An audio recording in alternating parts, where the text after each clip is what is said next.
Saudara-saudara, sampai dengan hari ini kita sudah melakukan pemeriksaan spesimen sebanyak 190.660 dari 143.035 orang.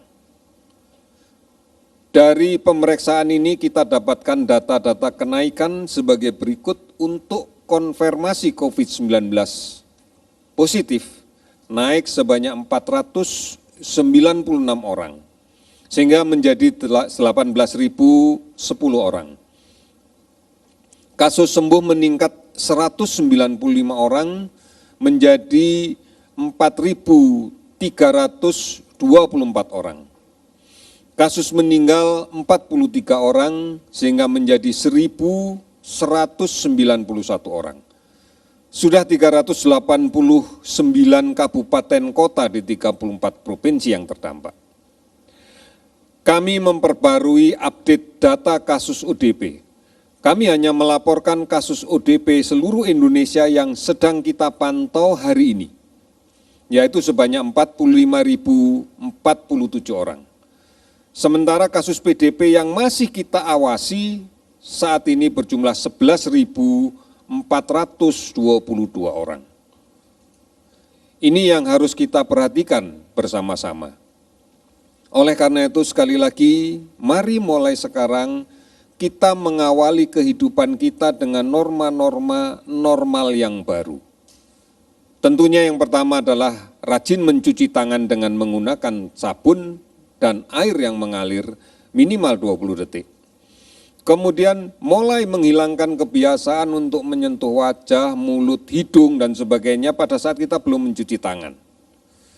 Kemudian menggunakan masker pada saat kita keluar rumah, hindari kerumunan, dan setelah kembali ke rumah pastikan masker kita ganti untuk dicuci lagi.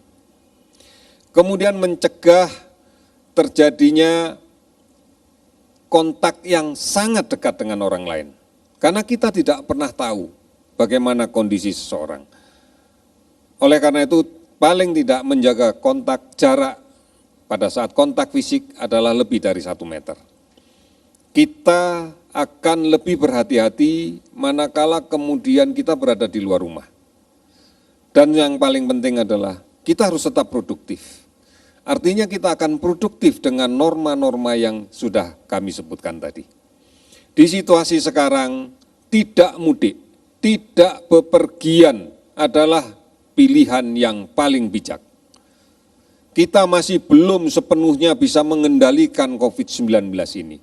Oleh karena itu kita jangan mengambil risiko untuk tertular COVID-19 ini.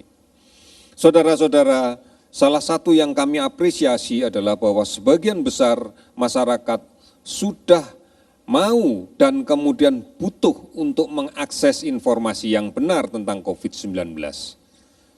Ada akun media sosial yang baru di @lawancovid19, Skora ID.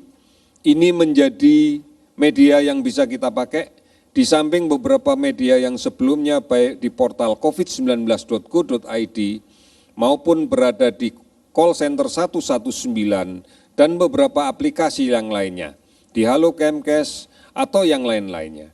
Bahkan bisa kita ikuti setiap hari pada penayangan di televisi Republik Indonesia maupun radio Republik Indonesia yang kemudian juga disebarluaskan oleh televisi dan radio swasta yang lainnya.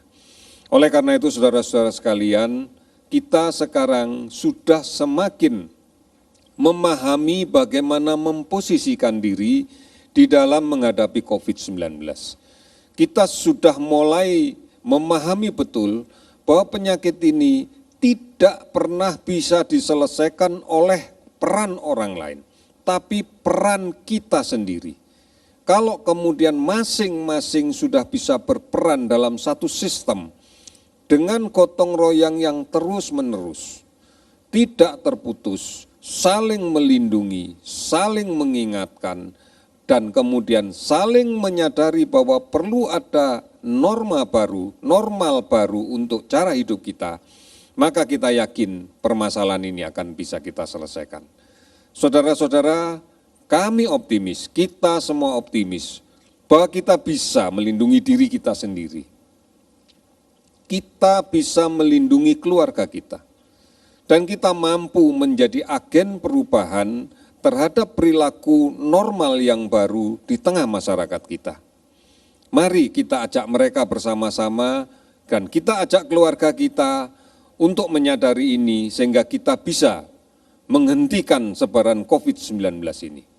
Kita bisa, Indonesia bisa. Terima kasih, selamat sore.